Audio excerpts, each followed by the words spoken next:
Alhamdulillahilladzi ghamara safwata ibadih bila ta'ifi taksisin taulan wa amtinana wa allafa baina qulubina fa asbahna bi ni'matihi ikhwana wa naza'al ghilla min sudurina fadilna fid dunya astiqa'a wa ikhwana wa fil akhirati rufaqa'a wa khillana. Allahumma salli wa sallim wa barik ala Rasulillah sayyidina wa maulana wa habibina Muhammadin wa ala alihi wa sahbihi wa man tabi'ahum bi ihsanin kaulan wa fi'lan wa adlan ila yaumil qiyamah. Hadratul muhtaramin, sahabat-sahabatku jamaah kajian rutin PT Sadina Land yang berbahagia. Alhamdulillah hari ini berjumpa kembali ya dalam kajian kita memasuki episode yang ke-7239. Ya, kalau nggak percaya hitung aja sendiri ya. Saya percaya makanya nggak perlu ngitung. Kalian percaya aja daripada disuruh ngitung ya. Nggak percaya ya. Baik teman-teman yang berbahagia, berbicara mengenai tentang kehidupan ya. Fase manusia itu akan selalu berulang. Dari lahir kecil nggak ngerti apa-apa, kemudian tumbuh menjadi seorang pemuda. Ya, dari pemuda mulai perkembangan fisik berkembang, ya kan, keinginan muncul, hasrat seksualitas pun dimunculkan oleh Allah. Ya, dari situ nanti kemudian tumbuh menjadi dewasa. Maka masuk di jenjang pernikahan, memiliki anak, dan akhirnya memiliki cucu, masuk di jenjang penuaan, dan akhirnya teman-teman berujung pada kematian. Nah, proses-proses ini semua manusia akan mengalaminya, ya semua, ya terkecuali bagi mereka yang memang ditakdirkan Allah memiliki usia yang berbeda, ya diberikan Allah kesempatan hidup mungkin yang lebih dikit, kan kita nggak pernah tahu ya. Ya ada orang duduk itu nggak ngapa-ngapain, serangan jantung, meninggal, mati. Ada izin ke toilet, kepleset, mati. Ada orang sibuk di pengajian makan, keselak, mati. Ya. Misal contoh, ya misal, ya kan seperti itu teman-teman. Ada yang pengajian belum dimulai, minumannya udah habis. Kalian mau cari ilmu apa cari makan sih sebenarnya ya? Jadi teman-teman yang berbahagia, yang dirahmati Allah dalam kehidupan ini, ya seperti itu yang Ustaz sampaikan tadi ya. Semuanya akan berujung dengan yang namanya mati. Nah, fase-fase tadi itu secara normal akan dilewati manusia. Termasuk bagaimana fase rasa cinta itu dimulai.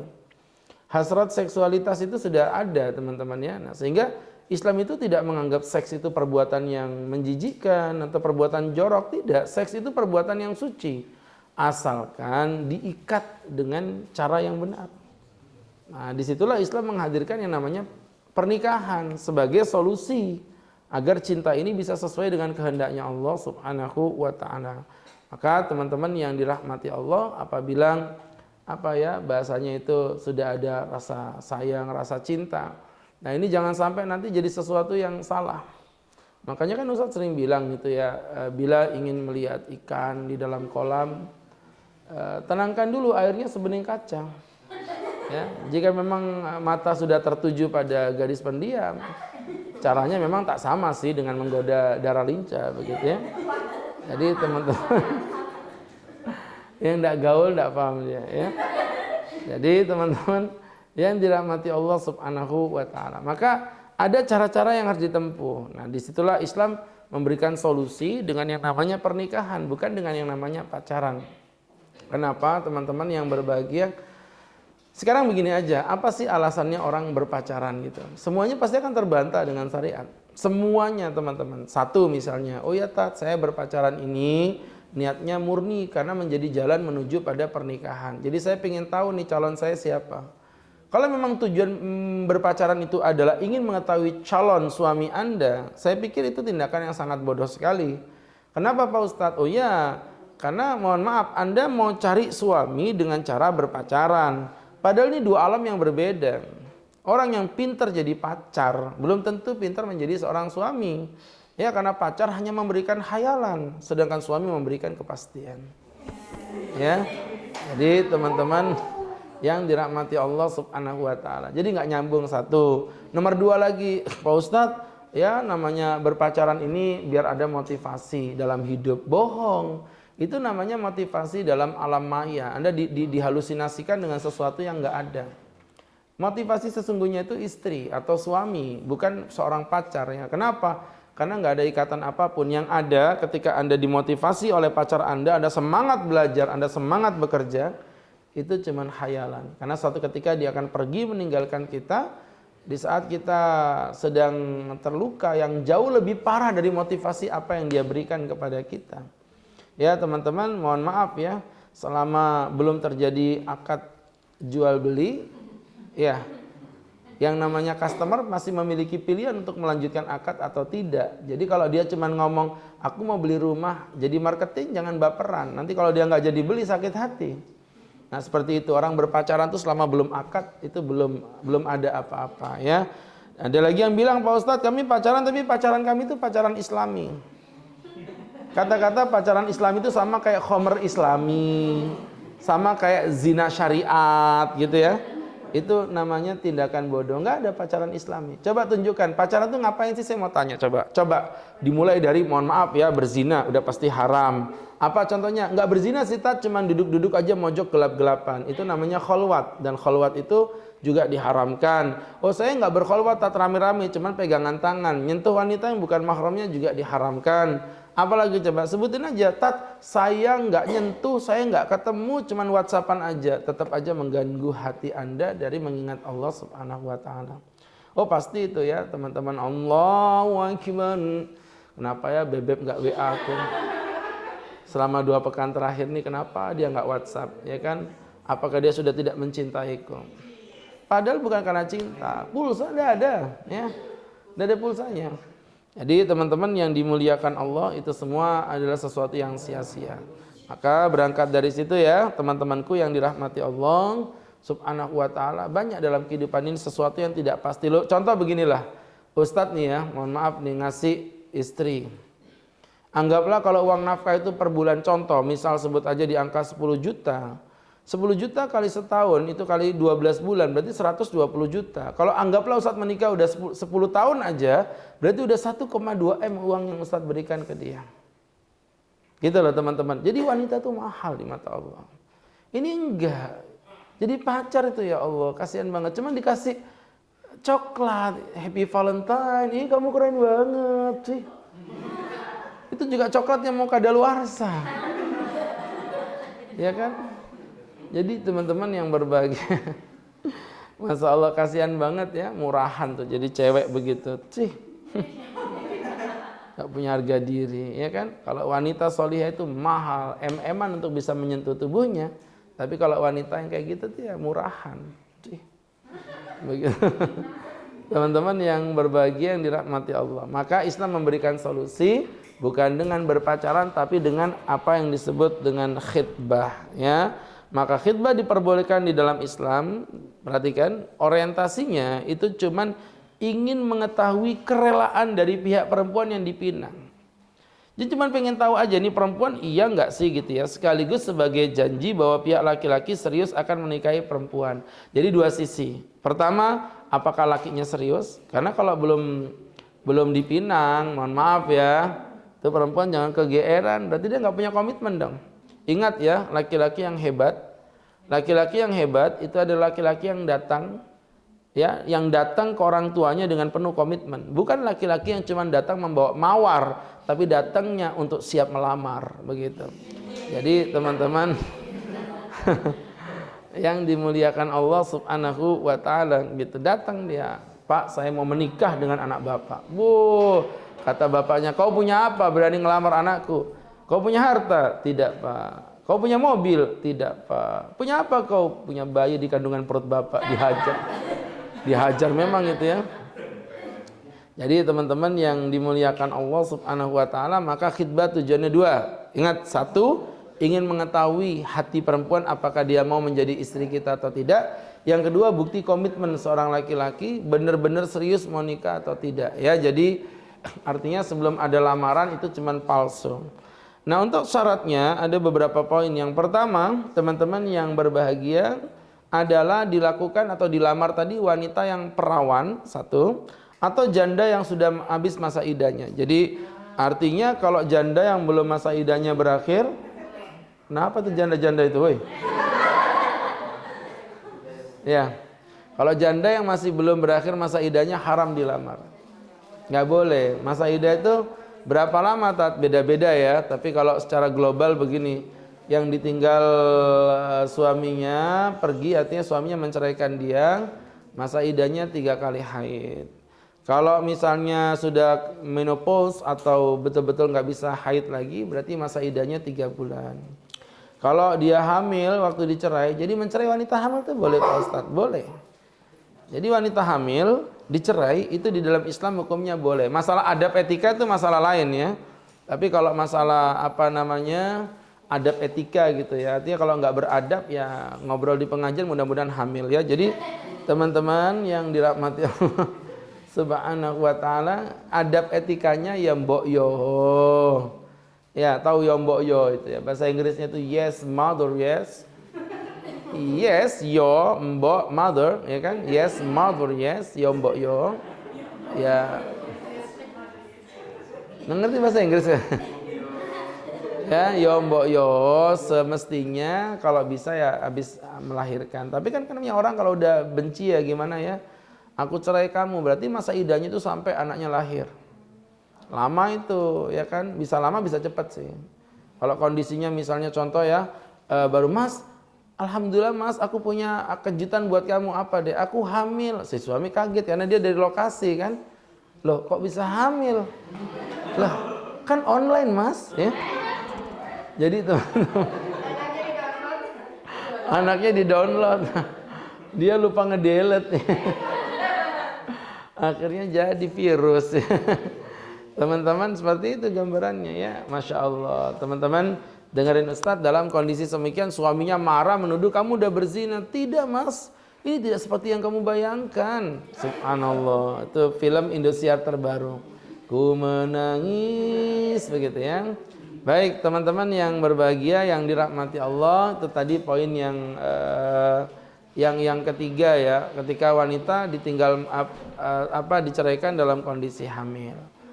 Kemudian yang keempat, apabila perempuan itu ditinggal mati. Nah ini yang banyak kasus terjadi ya. Jadi janda mati itu masa iddahnya adalah 4 bulan 10 hari. Ya sekali lagi Ustaz ulangi, masa iddahnya 4 bulan 10 hari. Lumayan lama ya. Jadi selama 4 bulan 10 hari nggak boleh nikah lagi. Siapa? Ada yang mati gak suaminya? Hah? Enggak, ini seriusan meninggal? Udah berapa bulan?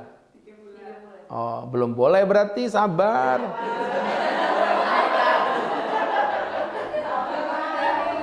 Sabar Mbak ya. Masih berarti sebulan lebih 10 hari lagi ya, sabar. Sabar kalian. Ya, ngelihat janda matanya melotot aja. Ya, jadi orang kalau ngelihat janda itu ya jangan dulu gitu loh. Janganlah diganggu ya. Biarkan saja dia duduk dengan tenang gitu ya. Senyum dulu. Senyum dari jauh ya. Kalau dia senyum berarti tandanya mau gitu. Baik. Jadi teman-teman yang nggak gaul bingung apa sih itu pasti. Ais kalian ini ya. Jadi teman-teman yang dimuliakan Allah Subhanahu wa taala, ini jadi pembelajaran untuk kita bersama. Jadi yang pertama tadi syaratnya harus perawan atau janda tapi keluar masa iddah. Kalau ada janda belum tuntas masa iddah, ya belum tuntas masa iddah, kemudian nekat dinikahin, pernikahannya batil, tidak sah. Itu pernah Ustadz ngerasain sendiri kasusnya di depan mata itu. Jadi saya itu kan didatengin perempuan ya kayak emak-emak gitu. Pak Ustadz ada apa? Saya mau nikah. Menikah apa menikahkan? Menikah Pak Ustadz. Kau yang nikah? Ya. Masalah udah mama gitu kan. Ya itulah masalahnya. Dalamnya lautan ada yang tahu. Dalamnya rok siapa yang tahu ya. Akhirnya subhanallah Pak Ustadz berkenan untuk khutbah nikah. Oh iyalah kenapa enggak? Bismillah.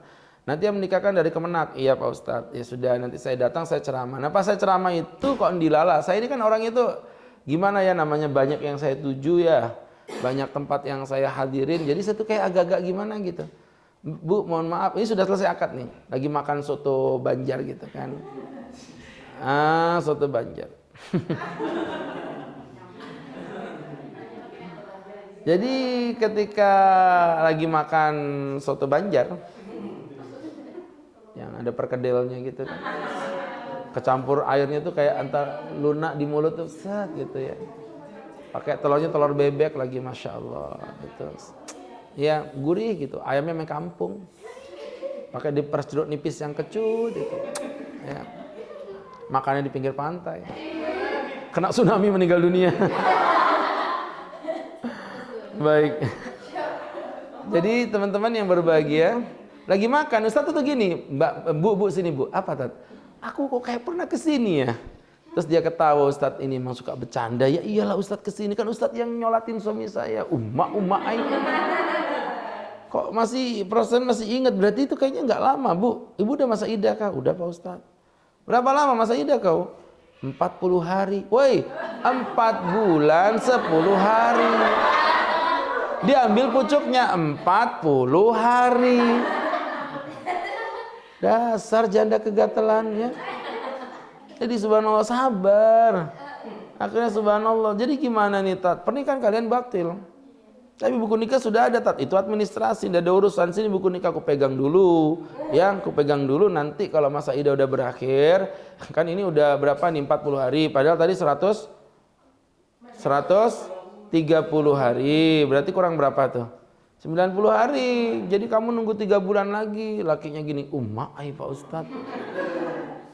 Karing memang punya aku sudah. Ya udah mau gimana lagi, 3 bulan nunggu. Ya nggak bisa, emang begitu aturannya. Kalau kamu melakukan hubungan jatuhnya zina, pernikahan ini nggak ada gunanya. Ini masa idah ditunggu dulu ya. Udah pisah dulu, nanti kalau kapan udah tuntas masa idah, datang ke rumah saya. Nggak usah pakai acara, langsung saya nikahkan ulang. Pokoknya nikah yang betul-betul resmi, sah di mata Allah. Gitu. Ya teman-teman ya, itu jadi melamar wanita masa idah itu kayak nggak ada gunanya. Walaupun ada nikah itu nikahnya kayak zong, kayak sholat tapi tubuh Anda belum wudu gitu, sholat 10 rakaat tapi nggak wudu, kan sia-sia. Jadi itu yang pertama ya, walaupun cinta Pak Ustadz tapi nanti takut keburu diambil orang kalau nggak diduluin. Dilamar boleh tapi samar, nggak boleh. Dek, maukah kau menjadi istriku? Nggak boleh. Dek, aku cinta padamu? Nggak boleh. Tapi Dek, ada apa Mas? Wanita sesolihah kamu tidak layak hidup sendiri. Mudah-mudahan kamu cepat mendapatkan laki-laki yang solih. Dia jalankan, Dek sini Dek, ada apa Mas? Kenalkan, Muhammad Solih. Gitu. Jadi ternyata namanya Solih.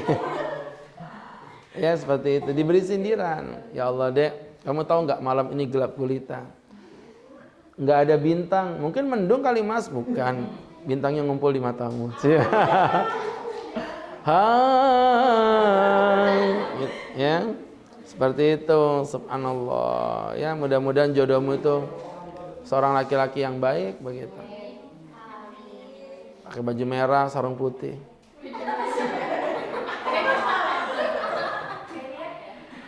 Ya seperti itu ya teman-teman yang berbahagia. Itu yang pertama. Jadi kesimpulannya, walaupun cinta itu tetap berbatas dengan iradanya Allah. Jangan sampai mendahului hukum Allah. Kalau cuman sekedar tadi apa namanya ya, kode-kode, gak ada masalah lah.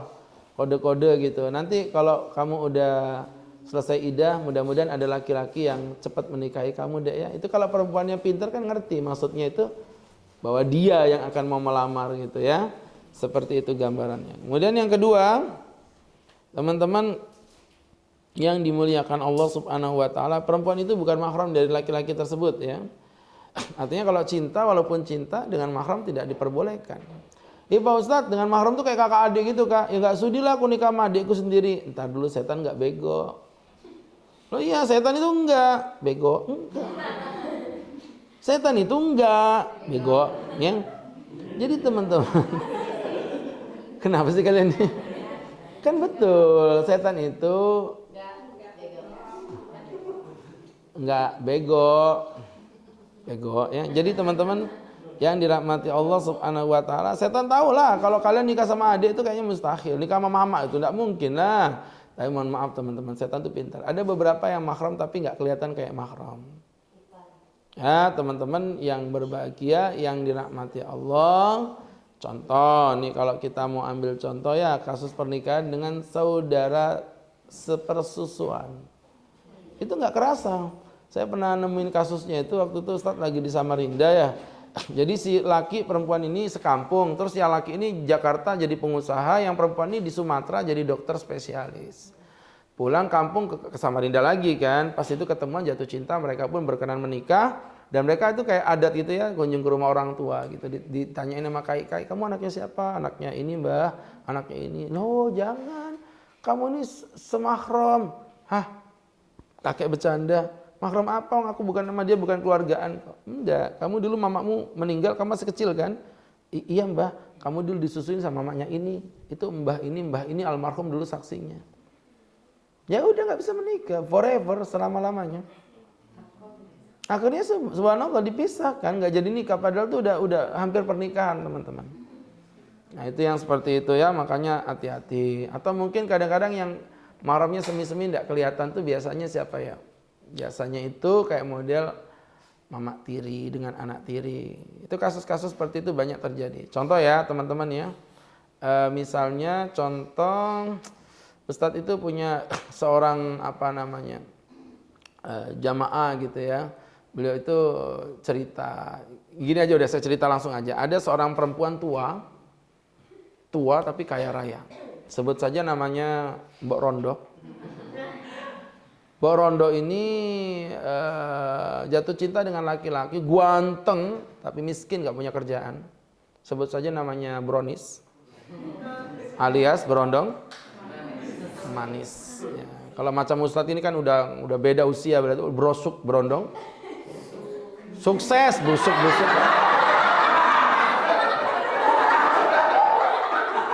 Nggak sopan kalian. Berondong sukses, berondong busuk.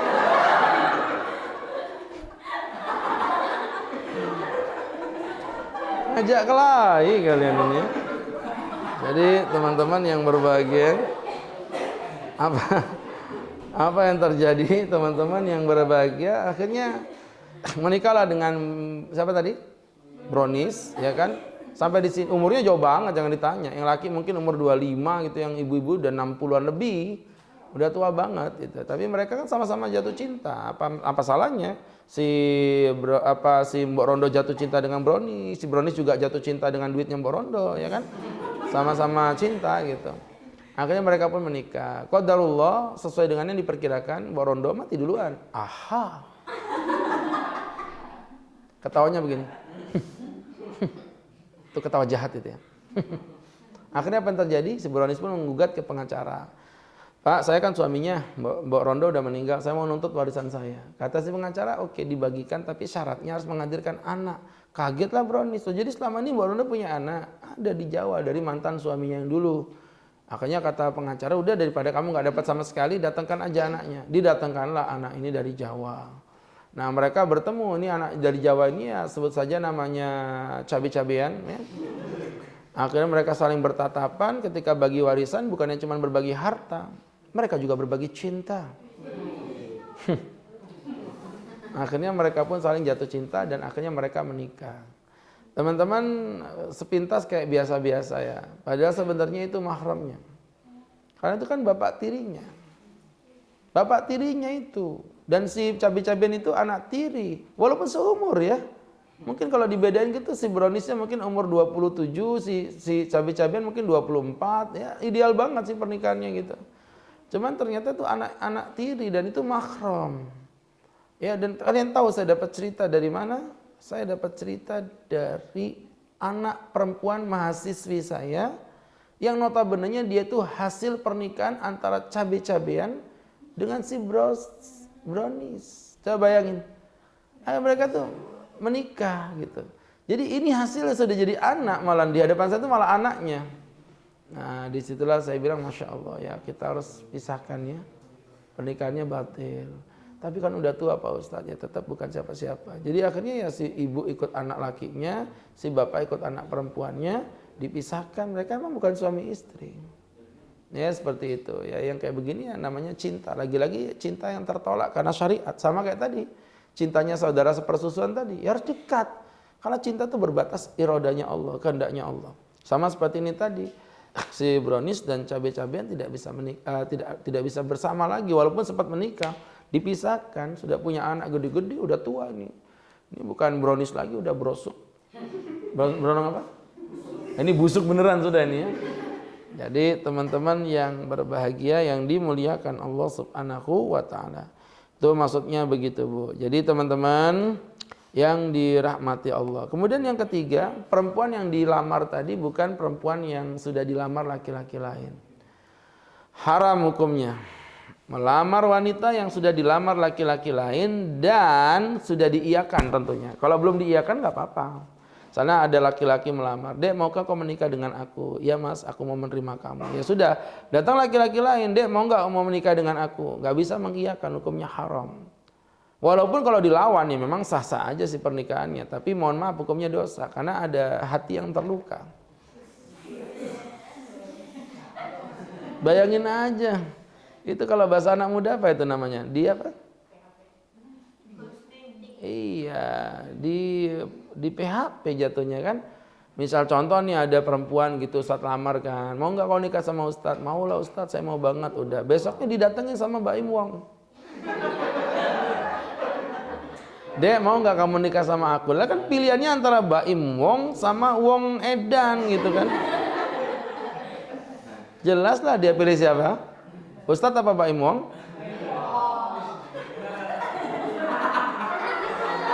Maaf ya, dalam cerita ini dia milih saya tetap. Ya, jadi teman-teman akhirnya ya begitulah ceritanya itu ya. Akhirnya dia pindah haluan karena merasa calon suami keduanya lebih berbobot. Ini hukumnya haram. Kecuali, makanya perempuan itu kalau dilamar nggak mesti langsung bilang iya. Beri jeda mikir boleh dong, nggak apa-apa. Kalau belum mengiyakan nggak apa-apa. Dek mau nggak kau nikah sama aku? Bang, beri aku kesempatan untuk berpikir ya. Ya mungkin 20-30 tahun lah bang ya. Kata suaminya, aku tahan, adikku ini yang tidak tahan ya. Jadi teman-teman disitulah akhirnya ada yang tanya, adik itu apa sih? Aduh bocil ya. Bocil FF ya. Jadi teman-teman disitulah akhirnya dia boleh mencari yang lain ya. Kalau memang belum mengiyakan. Itu kasusnya siapa yuk? Fatimah binti Qais. Dilamar 3 cowok, ganteng-ganteng. Kebayang ya, ada perempuan dilamar 3 cowok, bareng-bareng tuh 3 cowok ngelamar. Ya kan, ada yang kayak gini nggak laku-laku, kasihan. Ya Allah, ya kasihan banget ya. Ada orang ganteng tapi nggak laku, kasihan kayak gini-gini nih. Pagi-pagi minum sekoteng. Sekotengnya campur barbecue. Buat apa muka lo ganteng tapi sayang kagak laku. Lebih baik Ustadz muka pas-pasan dikejar ibu-ibu. Ustadz udah di mana pengajian lo? Oh kurang ajar. Kirain dikejar jatuh cinta, ternyata dikejar sama pengajian ya. Jadi gitu ya teman-teman ya. Itu tadi pelajarannya seperti itu. Berkaitan dengan yang Ustadz sampaikan tadi, kesimpulannya ya teman-teman, kesimpulannya bahwa kalau melamar orang harus orang yang memang dalam kondisi betul-betul single ya. Bahkan tidak boleh dilamar oleh orang lain, haram hukumnya. Rasulullah bersabda, la yaktubur rajul khitbah ala khitbati akhih. Tidak boleh seorang laki-laki melamar perempuan yang sudah dilamar saudaranya. Ya, sampai dia mengiyakan atau meninggalkannya. Jadi kalau emang si perempuan tadi belum mengiyakan, tadi Ustaz bilang nggak apa-apa. Makanya Fatimah binti Qais dilamar 3 cowok, dia lapor sama Nabi. Dan uniknya waktu itu Nabi nggak marah. Kenapa? Karena memang Fatimah tidak mengiyakan. Ya waktu itu ada Abu Jaham, Nabi bilang jangan. Abu Jaham itu laki-laki yang doyan mukulin perempuan. Ya laki-laki yang doyan mukulin perempuan. Itu laki-laki bodoh itu namanya. Enak aja perempuan dipukulin. Oh sembarangan. Perempuan itu diciptakan Tuhan untuk disayangi, bukan untuk disakiti. Ya teman-teman yang berbahagia, yang dirahmati Allah Subhanahu wa ta'ala. Kemudian yang kedua adalah Muawiyah. Kata Nabi, jangan Muawiyah. Solukun la malalahu. Kere. Gak punya kerjaan. Sian. Pengajian aja gak fokus, makan gorengan aja pikirannya itu ya. Ini ceritanya. Gak usah dilihatin juga. Ya, jadi begitu kata Nabi. Ya, maksudnya apa? Cari laki itu boleh cari milih-milih yang kaya nggak boleh, tapi milih-milih yang kerja boleh. Oh iya, karena nanti udah rumah tangga itu butuh dana. Rumah tangga itu rumah dan tangga. Rumahnya mahal, tangganya mahal. Emang Sadina bisa dicicil lama tanpa bunga? Jadi teman-teman, ya kan seperti itu. Untuk keterangan lebih lanjut, silakan hubungi nomor di bawah ini. Ya. Maka sahabat-sahabatku yang dirahmati Allah Subhanahu wa taala, itu tadi jadi pembelajaran untuk kita bersama dari apa yang Ustaz jelaskan, teman-teman ya. Kaitan tadi dengan orang yang bekerja. Jadi mohon maaf, rumah tangga itu rumah dan tangga, dan rumah itu mahal, tangga juga mahal. Kalau mau murah jangan rumah tangga, ular tangga. Murah itu lele-lele 5.000-an aja ada. Nah, jadi teman-teman seperti itu ya gambarannya. Sahabat-sahabatku yang dimuliakan Allah Subhanahu wa ta'ala. Baik, berikut batasan-batasannya. Ada 2 poinnya yang Ustadz ingin sampaikan, teman-teman yang berbahagia. Poin pertama adalah khitbah belum menjadi halal. Saya ulangi lagi, khitbah belum menjadikan apapun. Dia bukan akad gitu loh. Ya dia belum akad. Komitmen boleh. Ya macam kayak orang beli di Sadina gitu kan, dia ada macam kayak model komitmen awal gitu kan, dibacakan itu 20 lembar sampai yang baca mulutnya beliur-liur gitu kan. Memutuskan. Padahal kami nasabahnya ngelihatnya males itu. Pak, kalau dibaca apa? Enggak paham juga saya. Jadi teman-teman, Allah berfirman, nggak mau berfirman depan saya, baca ayatnya salah lagi, astagfirullahaladzim ya. Jadi teman-teman yang dimuliakan Allah itu ada itu di ruangan atas itu. PD-nya dia baca ayat depan saya salah pula. Ya. Jadi teman-teman yang dirahmati Allah Subhanahu wa taala, itu belum resmi, masih bawa tangan. Nanti resminya itu kalau udah di notaris. Sama akad nikah juga begitu. Ini khitbah ini cuma baru komitmen aja. Nanti resminya kalau sudah di penghulu, di KUA. Jadi sebelum terjadi apapun, kami pertegas tidak ada yang namanya kehalalan apapun. Yang kedua, teman-teman, waktu khitbah tidak boleh terlalu lama. Ya, kenapa? Karena setan pasti selalu akan menggoda ya. Karena belum terjadi kehalalan. Gini teman-teman, kira-kira menurut Anda potensinya lebih bahaya mana?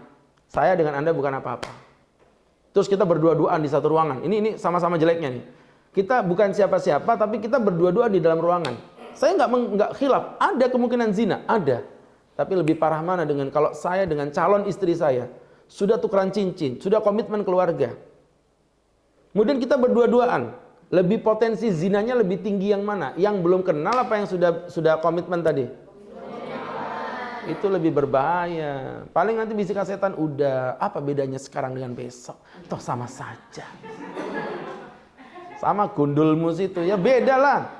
Kalau belum akad ya belum sah. Maksud yang kayak itu yang baca 15 lembar tadi itu. Allah berfirman. Saya jujur digaji 10 juta aja nggak mau kayak begitu tuh. Capek itu. Itu baru saya satu orang. Bayangkan nasabahnya ada berapa itu kan? Baik, seperti itu. Sahabat-sahabatku, ini baru pada sesi part 1. Nanti kita akan sambung dalam part 2. Seperti apa yang kita bahas nanti cukup banyak ya teman-teman ya. Nanti tata caranya, tahapannya seperti apa. Untuk itu jangan sampai beranjak dari tempat Anda. Dalam kajian Fikih Jatuh Cinta part 2. Iklan ini dipersembahkan oleh PT Sadina Land. Tanpa riba, tanpa ribet, tanpa goror, dan tanpa yang lain.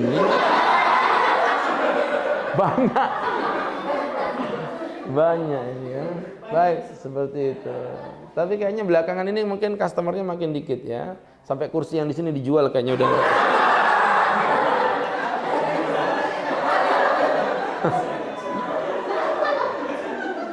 Kasihan ya.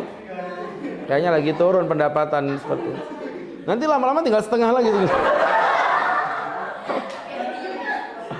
Iya sudah, terserah kalian aja. Oke, silakan teman-teman. Ada yang mau bertanya sebelum Ustaz tutup? Silakan. Nikah sama saudara kembar? Maksudnya saya punya saudara kembar. Ceweknya tuh kembar, terus laki-laki itu nikahin dua-duanya boleh atau nggak boleh? Nggak nggak boleh dong. Kan namanya mempoligami dua perempuan yang bersaudari, baik kembar maupun nggak kembar sama aja hukumnya haram. Contoh Ustadz menikah dengan Dina. Dina punya adik namanya Dini.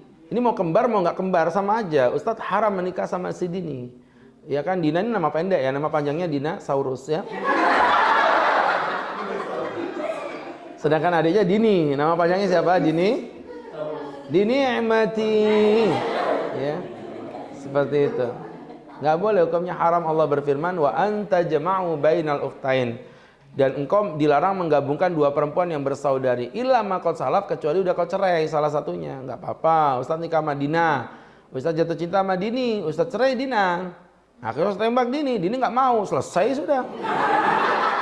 Nggak dapat Dina, nggak dapat Dini. Kawin sama Dono. Oke, ada yang lain? Silakan. Enak juga, kursi ini bisa mutar-mutar begini, nah ya kan? Nah, silakan. Masalah yang sudah sepersusuan selesai kan bolehnya itu kan kalau ibunya punya anak laki-laki harus menyusui yang bayi laki-laki juga. Iya ya? Gini, saya luruskan dulu. Bukan masalah boleh tidak boleh. Nyusuin siapa aja tuh boleh. Cuman yang kita bahas ini jadi mahram apa tidak, gitu loh. Artinya gini maksud saya, misalnya Anda gitu ya, punya anak perempuan. Kemudian Anda mau nyusui anak perempuan kayak mau nyusui anak laki kayak, itu bebas-bebas aja. Islam nggak ngelarang nyusuin orang. Yang dilarang itu maksudnya kalau udah Anda susui, tolong dicatat itu. Ini statusnya berarti anak laki-laki. Anak Anda perempuan, berarti ini dua orang ini saudara sepersusuan. Mereka mahram boleh buka aurat tapi tidak boleh menikah. Tapi berarti kalau misalkan kan anaknya ibunya menyusui perempuan sama perempuan, tapi yang adiknya itu punya saudara laki-laki, itu nggak masuk jadi saudara susuan kan ya? Gini, Anda biar nggak pusing, saya kasih kaidahnya. Saudara susuan itu adalah dua orang yang pernah nyusu di satu susu yang sama. Paham? Gini, saya kasih tahu kenapa. Saya paham pertanyaan Ibu, paham. Gini. Dengerin ya. Kan ini misalnya Ustadz punya, anggaplah saya perempuan misalnya, saya nyusuin 7 kurma. Kemudian saya punya anak kandung sekuades. Ya kan? 7 kurma punya adik namanya apa ini ya? Haram berarti nih Esteller nih. Kan teler. Nah, kemudian si 7 kurma punya adik namanya Esteller. Esteller ini sama Squades nggak ada hubungan apa-apa. Karena kan tidak pernah nyusu di satu susu yang sama. Berarti bukan mahram maksudnya gitu. Nggak usah repot-repot, pernah nyusu di susu yang sama tidak, begitu aja. Anaknya siapa?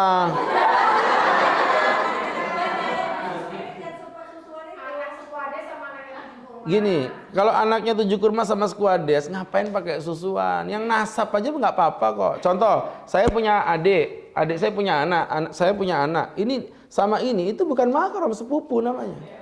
Apalagi ini, jauh banget. Anak saya sama anak adik saya itu boleh nikah. Namanya sepupu.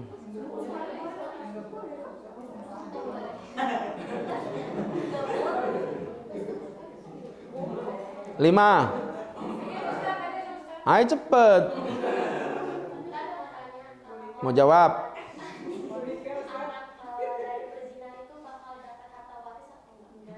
Dia putus nasab dengan bapaknya. Kalau putus nasab otomatis nggak ada hak warisnya dari bapak zinanya.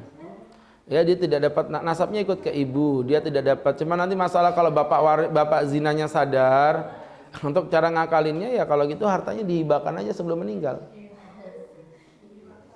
Dihibahkan. Kalau hibahkan boleh, Mbak. Jelas ya? Oke. Terus untuk ini Ustaz, kalau anak yang hasil zina itu kan katanya dilarang untuk dinikahin bapak kandungnya ya Ustaz. Orang dibilang putus nasab itu bukan siapa-siapa. Ya bukan siapa-siapa. Yang menikahkan siapa nanti? Wali hakim. Ya hakim apa? Hakim garis. Ya hakim Pak Penghulu itu wali hakim ya. Jadi kata putus nasab itu Mbak, satu nggak dapat waris, satu nggak bisa jadi wali, lagi bukan mahram, nggak bisa sentuhan, nggak boleh buka aurat, bukan siapa-siapanya. Nah, kecuali kalau nanti bapak zina kawin sama mama zina, nanti bisa mahram saja dari sisi mahramnya karena dia bapak tiri jatuhnya. Iya kan bapak tiri kan? Bapak tiri, dia bukan siapa-siapa. Kalian susah banget sih. Bapak zina itu bukan siapa-siapa, nothing teman-teman, nothing. Maka jangan pernah berzina, itu maksudnya begitu, diancam sama Allah. Astagfirullahaladzim.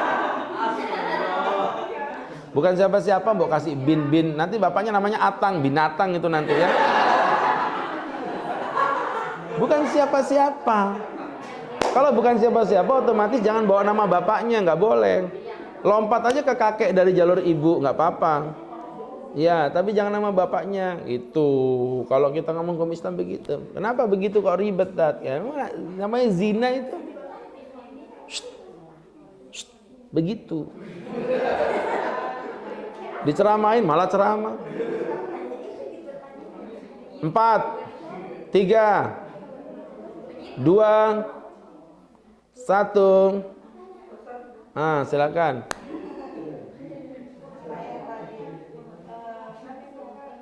Misalnya dia sudah nikah setelah hamil yang mereka nikah ulang, nanti apakah nikah ulang atau gimana Pak?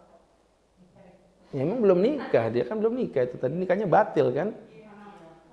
Nanti kalau masalah nikah lagi, judulnya aja nikah lagi, tapi bukan nikah lagi ya nikah. Memang pada hakikatnya nikah tadi itu zom. Iya, karena pernikahannya dilakukan dalam kondisi hamil. Ini kita bab apa sih sebenarnya ini? Kok dari tadi lompatnya ke zina? Kok larinya malah ke bab hamil? Jangan-jangan kalian pada hamil? Enggak kan, awas ya. Iya. Oh, antisipasi. Masya Allah. Satu terakhir. Ayo, yang ikhwan belum ada yang tanya ini. Yang akhwat boleh kalau nggak ada ikhwan.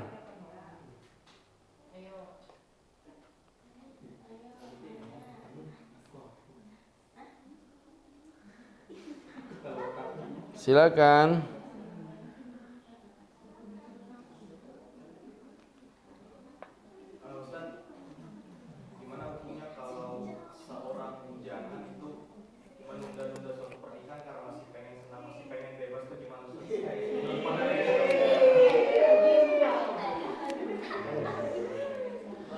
Nabi SAW bersabda, "Syirarukum uzzabukum." Seburuk-buruk kalian, sebusuk-busuk kalian adalah orang yang mati dalam kondisi membujang. Busuk. Dalam hadis lain Nabi katakan miskin liman la zaujatalah. Miskin orang yang nggak punya suami atau nggak punya istri. Miskin. Kurang puas lagi kau ya. Nabi SAW, barang siapa yang memiliki kemampuan tapi tidak menikah, fadzalika ikhwanu syayatin, itu adalah saudara-saudaranya setan.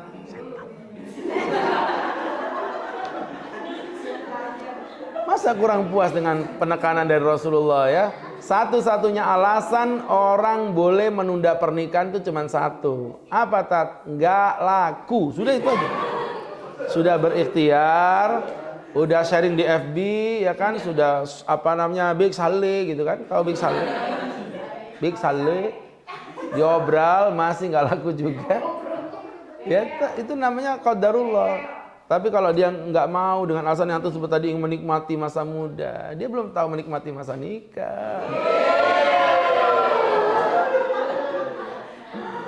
Iya kan, begitu. Wallahu a'lam bishawab. Jadi itu segera ya. Jangan pakai menunda-nunda pernikahan hanya karena ingin menikmati masa muda. Ya teman-teman yang dirahmati Allah, susah ngejelasin nikmatnya jengkol bagi orang yang nggak pernah mau makan jengkol. Susah nikmatnya keluarga sakinah kepada orang yang masih belum laku seperti kalian. Oke teman-teman, barakallahu fiik. Nanti kita sambung lagi di kajian berikutnya, masih di tema fikih jatuh cinta sesi 2. Nanti insyaallah temu lagi di 2 pekan ke depan dengan izin Allah Subhanahu wa taala. Kita tutup dengan berdoa. Amin amin alhamdulillah rabbil alamin hamdan wa fi ni'amahu wa yukafi mazida. Ya Rabbana lakal hamdu kama yanbaghi li jalali wajhika wa 'azimi sultanik.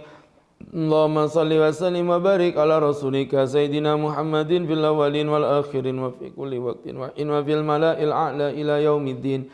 Ighfir dunubana wastur uyubana wa nawwir qulubana wa wajhana binuril iman la tada' lana dhanban ila ghafarta wa la aiban ila satarta wa la hajatan ila adaita wa la hamman ila farasta. Rabbana atina fid dunya hasanah fil akhirati hasanah wa qina adzaban nar.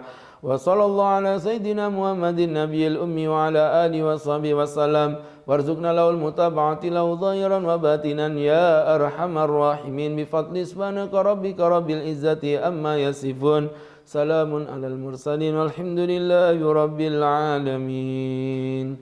Terima kasih, barakallahu fiik, billahi taufik wal hidayah. Assalamualaikum warahmatullahi wabarakatuh.